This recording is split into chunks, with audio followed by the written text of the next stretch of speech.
If you're a first year undergraduate student right now, you probably feel like you're in a race you didn't sign up for. Everyone is talking about internships and how some might want to break into finance, but no one actually tells you how to do it when you're only 18 or 19 years old and fresh into college. Hi everyone, welcome back to my channel. My name is Nishka. Today, I will be talking about how you can start your journey for a career in finance through the DE Shaw Finspire Fellowship 2026. Now, if you've tried to look up videos on this topic on YouTube, you've probably noticed that there is no comprehensive video or guide at all. This was the case 2 years back and it is still the case right now. So I thought, if there's no content related to this, I should make the video myself. So here I am. You must be wondering, am I even the right person to talk about this? Yes, I am. And why? Because 2 years back, I was selected as one of 24 women from all across the nation to be a part of the Finspire Fellowship. I underwent the screenings, sat for the interviews, and found a place for myself at the Hyderabad office of DE Shaw India. Today, I bring to you the complete roadmap, one I wish I had when I was in my first year. So, without any further ado, let's get started. Before we dive into the how-to, we need to talk about the who. If you've never heard of DE Shaw, they aren't your typical bank. They're actually a global investment and technology development firm that pioneered using math and computers to trade way back in the 80s. Essentially, they are the intersection of high finance and high tech, making them perfect for all the non-engineers out there who want to prove that you do not need a coding degree to thrive in a data-driven world. Now, I've said the phrase Finspire Fellowship so many times, but what even is the fellowship about? The Finspire Fellowship is an exclusive 3-day program hosted by DE Shaw India. Now in its 5th edition for 2026, it is specifically designed for women in their first year of a non-engineering undergraduate degree. It's an early look into the world of finance, and it aims to bridge the gap between those who are curious about financial markets but might not have a formal background in them yet. Fellows visit the Hyderabad office for learning sessions, mentorship from senior leaders, and networking with a highly selective cohort from all across India. Beyond the massive resume value that I know everybody would be looking forward to, it includes a 10,000 rupees stipend, and the firm covers all travel and accommodation expenses for the entirety of the program. I know, it sounds too good to be true for a first year student, right? But the catch is, the selection process is rigorous. I know what you might be thinking. This sounds intimidating. Would I be able to be a part of the fellowship or not? Do I even have the necessary skills that the company needs? You know what the best part is? You do not need to be a genius to make it. You simply need a proper strategy. This fellowship opened up so many different paths for me, and I want the same for you as well. So, if you're ready to stop second guessing yourself and actually start preparing, let's get into the selection process. The selection process is essentially a 3-step filter, which starts with the resume shortlist, where the company looks for your leadership, academic rigor, any extracurricular activities you might have participated in, etc. Basically, they look for what sets you apart from the rest. This is followed by an online aptitude test that challenges your logic under pressure in subjects like quantitative aptitude and logical reasoning. If you clear these, the final stage is the asynchronous video interview, which is really just their way of seeing your personality and seeing who you are. I know, that sounds like a lot to navigate, but don't worry. I've broken down each step in such a way that you will be able to tackle the entire process with full confidence. Let's dive into the first section, your resume. Now, before I share my tips, I know some of you might have already submitted your applications. If that is you, do not worry. This advice is still important for you because the logic that DE Shaw uses for the Finspire Fellowship is very similar to what they use for their summer internships and full-time job opportunities, as well as what a lot of other companies use as well. You can use these exact tips to polish your profile for all your future applications. What most people do not realize is that an actual human at the company reviews these. They aren't just looking for finance keywords, they are actually looking for evidence of excellence. Whether that's your board exam scores, a position in the student council, or a creative project you started. Your resume is the proof that you are someone who takes initiative. Think of it as not just a list of things you have to offer, but a way for them to see if you have the rigor, the leadership, and the curiosity that they value. Now I know the biggest question you have is, what do I even put on my resume? Right? Do not just list your duties, list your results. Instead of writing that you were a member of the student council, you can try writing that you coordinated with a team of 15 peers to manage an outreach program for 200 plus students, resulting in a 30% increase in registration for skill building workshops. Numbers provide a sense of scale and proof. Even if it was a school project, a volunteer event, or a college society, quantify your contribution. In the world of finance, companies don't just want well rounded candidates, they want spiky ones. Now, what is a spike? A spike is a significant achievement in one specific area that proves you have discipline. An academic spike could include mentioning if you were in the top 1% of your school, or if you have a perfect score in a rigorous subject. An extracurricular spike could include being a state level athlete, a lead in a production, or managing a personal project like a blog or a business. Highlight your spike clearly. It shows you have the drive to excel at something at a high level. Keep your resume to exactly one page. One of the most common mistakes I see is students trying to cram every single thing they've ever done into 2 or 3 pages. You do not need a resume that is more than a page. Use a clean, professional font. And here is a tiny insider tip: avoid the word secured for every achievement. It's a bit of a cliche. Instead, use active, strong verbs like awarded, led, spearheaded, or selected. It sounds much more confident and polished. I've compiled a document with a list of all the action words, the link for which is added in the description box, so you can use those words that actually fit your experience. To make this even easier for you, I've also added a sample resume format in the description. You can download it, swap in your details, and you're good to go. So, you've polished your resume, used the action words from my description, and hit submit. What is next? You'll likely receive an invite for the online aptitude test. I know, test is a scary word when you're already juggling college internals. But think of this as a game rather than an exam. Once you understand the rhythm of the questions, it becomes a lot less intimidating. Let's dive into the strategy. You will have exactly 45 minutes to answer 35 questions from sections like quantitative aptitude, logical reasoning, and data interpretation.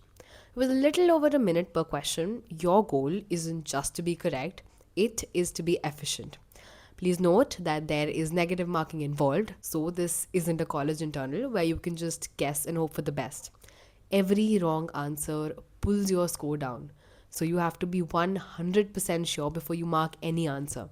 Now, let's focus on both of these sections. First up is quants. This is the math that we all learnt in school, just with an added time crunch. Practicing questions from percentages, profit and loss, ratios, averages, time, speed, distance, etc. is all you need to ace this section.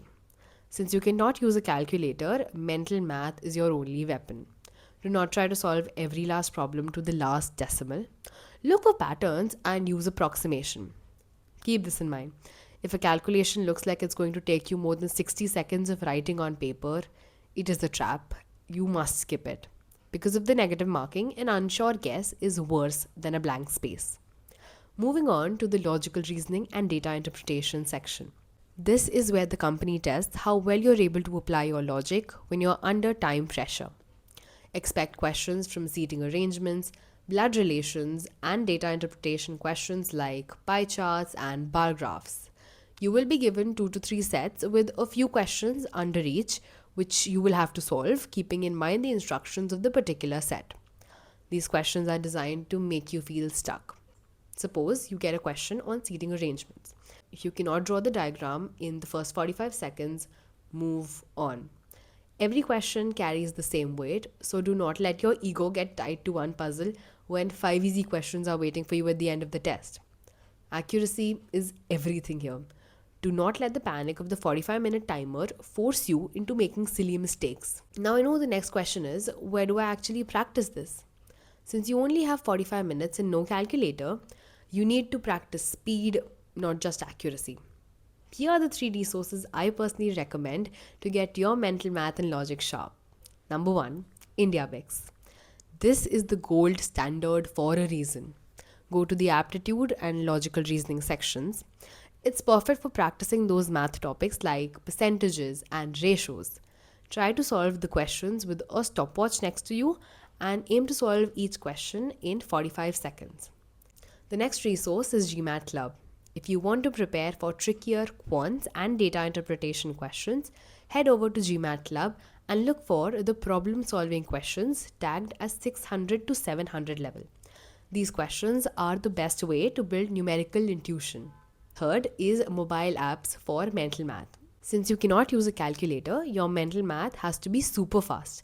Download any mental math app and spend 10 minutes a day practicing 2-digit multiplications and percentage conversions. It sounds basic, but being able to calculate, let's say, 15% of 850 in your head when the timer is ticking is what separates you from the other candidates. One final thing, don't just study, simulate. Sit in a quiet room, set a timer for exactly 45 minutes, and try to solve a mixed set of 30 to 40 questions. You need to get used to the feeling of skipping a hard question to find an easy one. That strategic skipping is exactly what will save your score from negative marking. Once you've got your speed up and you've cleared that test, you are in the final stretch. Let's talk about the last and the most important part of the selection process, the asynchronous video interview, and how to make sure you don't sound like a robot when the camera is recording, right? The interview will begin 2 to 3 minutes after you've completed the test, so take those few minutes to breathe, grab a sip of water, and reset your thoughts. For each question, you will get 30 seconds to think and 90 seconds to speak. The company isn't looking for right answers, they are looking for structured thinking. Also note that this round is almost entirely behavioral. Now, because the interview starts just minutes after your test ends, your test performance might still be occupying your mind. Do not wait until the screen pops up to figure out what to say. You need to have a 60-second story ready in advance. Instead of just reciting your resume, which the company already has, use a simple past, present, future flow. Briefly mention a past event that sparked your interest in finance, what you're currently doing in college, apart from your degree, and finally, why you're sitting in front of a camera for DE shows specifically. Practice this well in advance and remember that practiced does not have to mean robotic. You can also expect questions like, tell us about a time you worked in a team, or what is a challenge you overcame recently. When such a question is posed, don't just ramble. Instead, you can use the STAR method to keep your answer concise. The STAR method is an acronym that translates to situation, task, action, and result. Situation. Set the scene. Give the brief context of where and when the event took place. Keep this to 1 to 2 sentences so you don't waste your time on background details. Task. Describe the specific challenge or goal. What was the problem that needed to be solved, or what was the objective you were trying to reach? Action. This is the most important part of your answer. Detail exactly what you did to address the situation. Focus on your specific contribution, the decisions you made, and the steps you took. Use strong, results-oriented action words here to showcase your leadership and initiative. Lastly, result. Close with the outcome. What happened because of your actions? Quantify the success if possible and mention what you learned from the experience. Using the structure makes you sound incredibly polished and professional, even if you're nervous. Since this is recorded, your energy matters a lot. Make sure to look at the camera lens, not at your own face on the screen. It feels weird, but to the person watching, it looks like you're making eye contact. You do not need a professional studio. Just find a quiet corner with a decent light. Wear something professional because it surely puts you in the work mindset. The biggest mistake, sounding like you're reading a script. If you stumble on a word, keep going. Smile. D. Shaw values intellectual curiosity and humility. Let's be honest. If you sound too perfect, you sound rehearsed. Be yourself, be enthusiastic about finance, and let them see why you would be a great person to have in the room.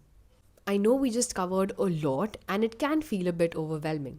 But remember, the fact that you're even watching this and you've reached till the end of this video already puts you ahead of 90% of the applicants. So, take a deep breath, trust the prep we talked about, and just be yourself. The deadline for the 2026 fellowship is April 10th, so don't leave this until the last second. If you have any question about any of the sections we talked about or anything you'd like to know, drop a comment below. Or if you want more behind the scenes tips, head over to my Instagram account that I've mentioned on the screen and send me a DM. I will always be happy to help you guys. Also, I'm thinking of doing a part 2 where I actually take you behind the scenes of my own experience during the program. If that is something you'd want to see, let me know in the comments so I can get started on that as well. Don't forget to like this video and subscribe to my channel if you've learned something useful at any point in this video.